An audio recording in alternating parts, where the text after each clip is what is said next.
सोनारपुर में भारी विरोध के बीच घिरे अभिषेक बैनर्जी, फेंके गए अंडे व जूते लगे शोर शोर के नारे के बाद अभिषेक बैनर्जी का आया बड़ा बयान। पश्चिम बंगाल विधानसभा चुनाव के नतीजे आने के बाद पहली बार राजनीतिक कार्यक्रम के तहत जमीन पर उतरे टीएमसी के राष्ट्रीय महासचिव और सांसद अभिषेक बैनर्जी को शनिवार को दक्षिण 24 परगना के सोनारपुर में अभूतपूर्व विरोध का सामना करना पड़ा। चुनाव के बाद हुई हिंसा में मारे गए टीएमसी कार्यकर्ता संजू कर्माकर और अन्य प्रभावित परिवारों से मिलने जा रहे अभिषेक बैनर्जी के काफिले पर प्रदर्शनकारियों ने जोरदार हमला बोल दिया। इस दौरान उग्र भीड़ ने उन्हें घेर कर चोर चोर और गो बैक के नारे लगाए। स्थिति इतनी बिगड़ गई है, टीएमसी सांसद पर अंडे और जूते भी फेंके गए, जिसके चलते उन्हें खुद को बचाने के लिए सिर पर क्रिकेट हेलमेट पहनना पड़ा। कोलकाता के बेलेघाटा का दौरा करने और कालीघाट स्थित आवास पर सीआईडी का नोटिस लेने के बाद अभिषेक बैनर्जी दक्षिण 24 परगना के सोनारपुर के लिए रवाना हुए थे। पाटुली के निकट ढलाई ब्रिज से लेकर सोनारपुर के कामराबाद तक भाजपा कार्यकर्ताओं व निवासियों ने काले झंडे लेकर वहां उनका रास्ता रोक रखा था। भारी विरोध और रास्तों पर जाम को देखते हुए अभिषेक बैनर्जी 4 पहिया गाड़ी से उतरकर मोटरसाइकिल यानी बाइक पर सवार हो गए। धक्का मुक्की और कपड़े भी फटे। जी हां, जैसे ही वे बाइक से सोनारपुर के भीतर दाखिल होने लगे, प्रदर्शनकारियों ने उन्हें चारों तरफ से घेर लिया। भीड़ में शामिल कुछ लोगों ने उन पर सीधे हाथ उठाने की भी कोशिश की, जिससे उनके शर्ट के बटन टूट गए। इसी आपाधापी के बीच भीड़ की तरफ से लगातार अंडे और जूते फेंके जाने लगे। खुद को सुरक्षित रखने के लिए अभिषेक बैनर्जी ने सिर पर क्रिकेट हेलमेट लगा लिया। उसी हालत में पैदल ही आगे बढ़े।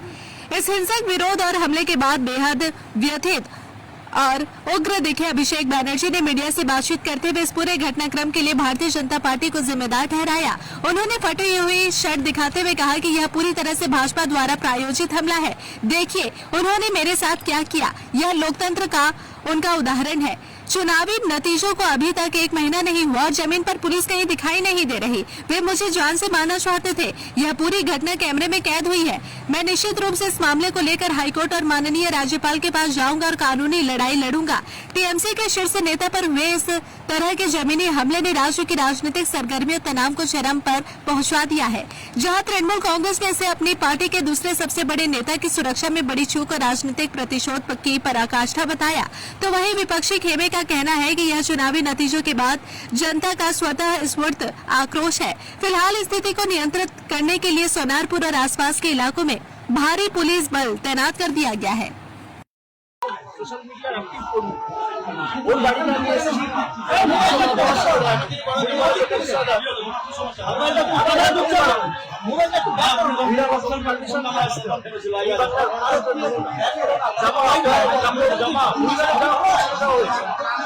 পরিবারের সঙ্গে তো কথা বললেন, কি বলবেন, মানে কি পরিবারের পাশে থাকবেন? আমি দেখা করতে এসেছিলাম, কিন্তু এই পরিস্থিতিতে আমি পরিবারের বৃক্ষ বহন করতে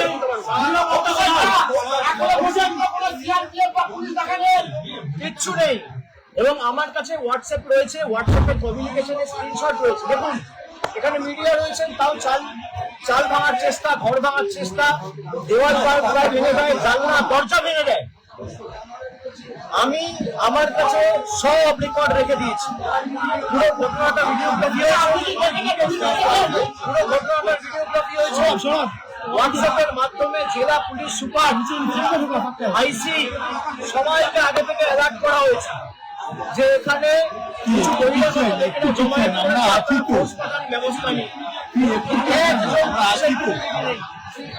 একজন আমরা ভয় পাওয়ার মধ্যে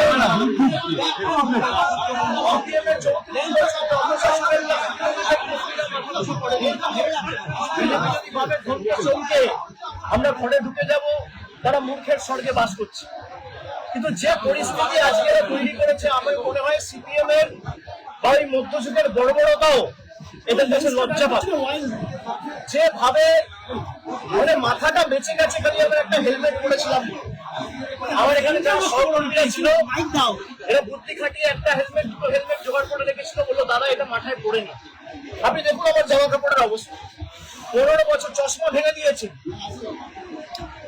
টড়ি প্রায় একদম ছিঁড়ে সব ছিঁড়ে দিয়েছে। পুলিশ কোথায়? পুলিশ নেই। আমি সংবাদ মাধ্যমের প্রতিনিধিদের বলবো যে এই প্রশ্ন করেই